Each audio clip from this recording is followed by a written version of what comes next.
Oke, assalamualaikum warahmatullahi wabarakatuh. Kali ini kita akan membahas tentang pertemuan pertama dari manajemen pemasaran. Agendanya adalah membahas RPS gitu ya, sama nanti ada tugasnya gitu nanti di terakhir. Oke, saya perkenalkan, nama saya Surya Hadi Wiraprabowo.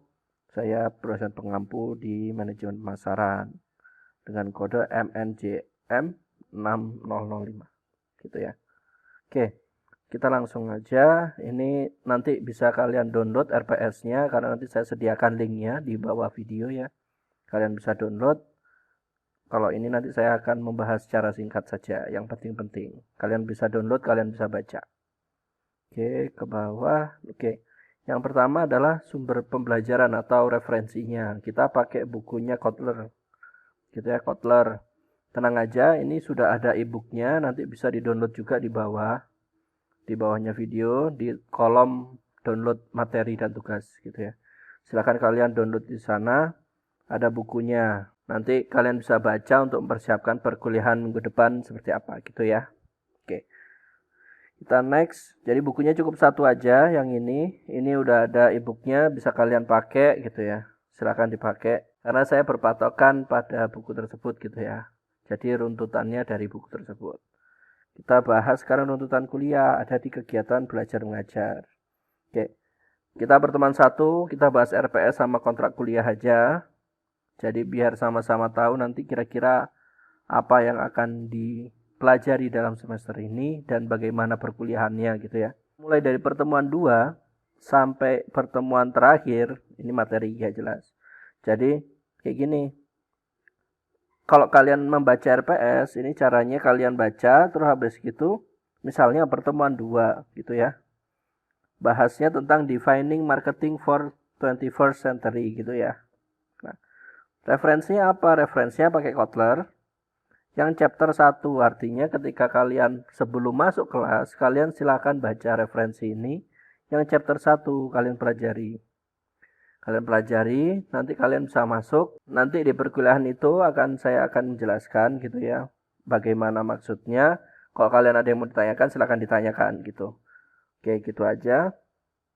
Nanti lagi, misalnya pertemuan 3, maka chapter 2 gitu ya. 4, chapternya chapter 5 dan 6. Berarti harus ada 2 yang harus kalian pelajari, chapter 5 dan chapter 6, kayak gitu.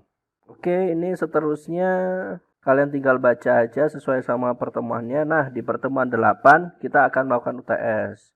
Biasanya kalau UTS-nya saya, berarti kalau UTS dia materi mulai dari pertemuan 2 sampai pertemuan 7. Jadi pertemuan 2 sampai pertemuan 7 nanti kita rangkum gitu ya. Terus habis itu UTS-nya di sana gitu. Oke, setelah itu dilanjut pertemuan 9. Ini sama 9, 10, 11, 12 sampai 15. Oke, yang terakhir minggu 16 yaitu tentang UAS gitu ya. Jadi nanti akan ada UAS-nya. Biasanya bentuknya kasus untuk UTS dan UAS. Saya bentuknya gitu ya. Selanjutnya sekarang gini. Kita bahas untuk evaluasi pembelajaran. Jadi ada 5 poin yang akan saya nilai. Ini biasanya saya terapkan memang di kelas konvensional ya, tapi karena sekarang kelasnya online juga saya akan beradaptasi bagaimana menilai dari 5 aspek ini. Yang pertama, partisipasi kelas. Kalau kehadiran ini enggak. Kehadiran itu jadi peraturan kelas ya. Jadi saya enggak bahas di penilaian, tapi partisipasi kelas iya. Misalnya gimana? Kalian nanti ada diskusi, kalian memberikan diskusi, maka itu ada nilainya gitu ya. Jadi partisipasinya bukan cuma hadir, tapi berpartisipasi. Pertemuan 2 sampai 15, artinya seluruh pertemuan. Selanjutnya ada tugas. Jelas namanya kuliah ada tugas ya, silakan.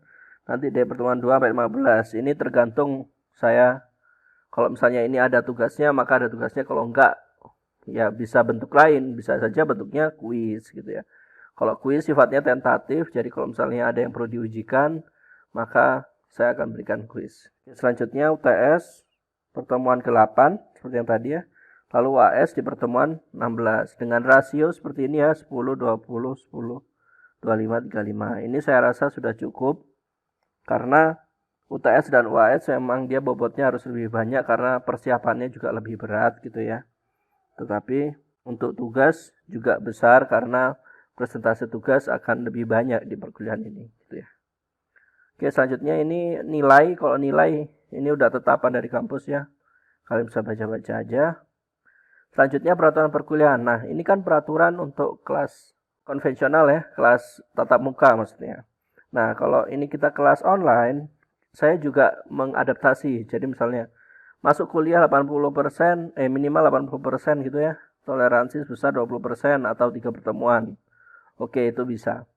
Terus pengumpulan tugas tepat waktu. Apabila ada keterlambatan, maka pengurangan nilai. Jelas kalau itu ya. Tapi untuk yang misalnya keterlambatan, ini kan kalau di kelas saya biasanya 15-30 menit. Terus habis itu ada pengurangan, terus setelah itu lebih dari 30 menit tidak boleh masuk. Nah, kalau kalian ini nanti kelas online, gini aja, saya membuatnya langsung 30 menit. Jadi silakan kalian, nggak apa-apa saya kasih toleransi keterlambatan selama 30 menit. Tapi kalau misalnya kalian lebih dari itu, maka kehadiran kalian saya anggap alfa gitu ya, tidak hadir gitu ya. Karena itu penting ya, biar supaya kalian bisa disiplin sama waktu juga gitu ya. Oke, kita next. Ini kebijakan pedoman, ini silahkan kalian baca aja sesuai kebutuhan kalian. Udah, seperti itu untuk RPS-nya.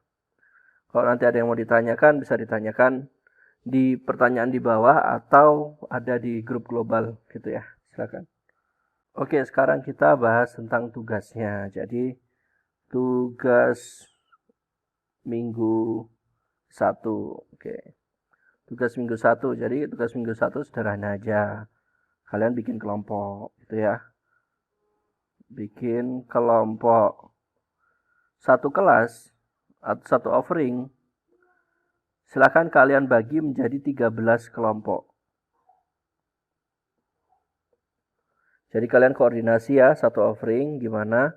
Silakan kalian bagi menjadi 13 kelompok. Terserah kalian ngambil, misalnya aku mau kelompok 1, aku mau kelompok 2. Silakan kalian koordinasi sendiri ya. Nah, setelah sudah, misalnya terbentuk kelompok 1. Silakan kalian bikin di dokumen gitu ya. Namanya siapa aja kelompok 1.